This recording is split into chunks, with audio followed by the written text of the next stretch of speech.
My story starts with a number, A6077DV. This is the number that broke me and my family into pieces 7 years ago. It's the number that my life evolves around. It's my son. It's not his name, because his name doesn't matter anymore according to the system. He's just a number. When I call to book a visit, they say, what's his number? When I pay his weekly payments, they say, enter the number. And I've been asking this question for the past 7 years. How did this happen? How did we arrive to this place? We kind of grew up together. I came to the UK when I was 17. I had Ali, that's his name, when I was 18. We grew up together, we started to learn English together.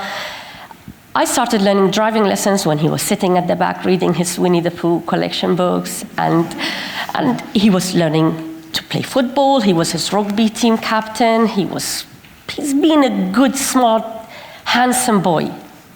While I was busy and I was growing and my family was growing, 2 more boys and a girl, I gained my degree, my master's degree, and I thought everything was going on well. But apparently it wasn't. What caused this? Again, it's the ongoing question. Was it the structure of the family?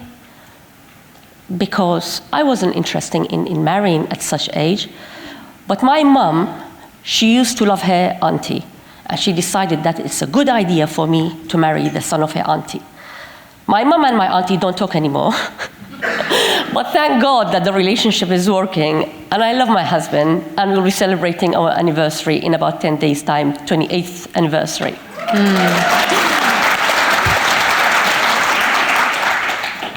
So when this hurricane hit, for that first year, I did nothing apart from grieving. I lost my son. I lost it, but he was there. I was able to speak to him, but he was missing. I couldn't make any sense out of this situation. Is it the system? Because my story happened within 4 days. I received one text message to say that your son has been stabbed. He's in the hospital multiple times, 1 inch away from being paralyzed. And then 4 days later, I got this next text message to say that another young person being stabbed by a group of young people. So tragically, he passed away, and my son was one of them. Now, what breaks my heart is that between day 1 and day 4, I did everything I could do. I went to the police, to youth organizations. I even went to my GP and I said, can you please section my son? He's been stabbed, he's being chased, he lost so much blood, he's not himself. I need him to be stopped before something worse happened.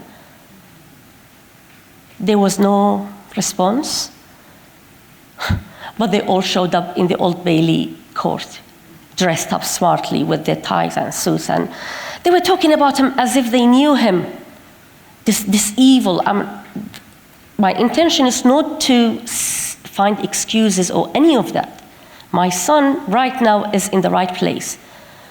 But what led to that is my question, because we have more than 79,000 prisoners in this country.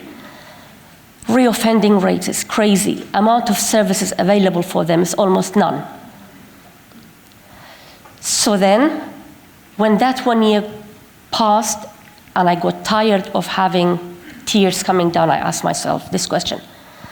If I am asking my son to believe in hope, I need to model that. If I can't do it while I'm having access to Wi-Fi and my phone and the fridge and the cooker, why would I expect him to have it? It's not going to happen. So that was the time for me to shift from victim into superwoman. I went all the trainings I could attend. I went to Tony Robbins event. I jumped up on high, not too much. My fitness level was not helping. But I was doing everything I can do. But then I realized this wasn't the right way. And luckily, I found one of many. And luckily, I signed up to lead the change. And luckily, Fatima, my coach, held my hand step by step. So grateful for everything this community is giving to me. So grateful to hold this space to speak about the families who are really struggling with putting the food on their tables. That you are doing, because it is so needed. And if there was one thing that you could ask for this community, I know we had this dance, but what would you ask in terms of support from this community? To be a startup and access the prison system is really, really difficult.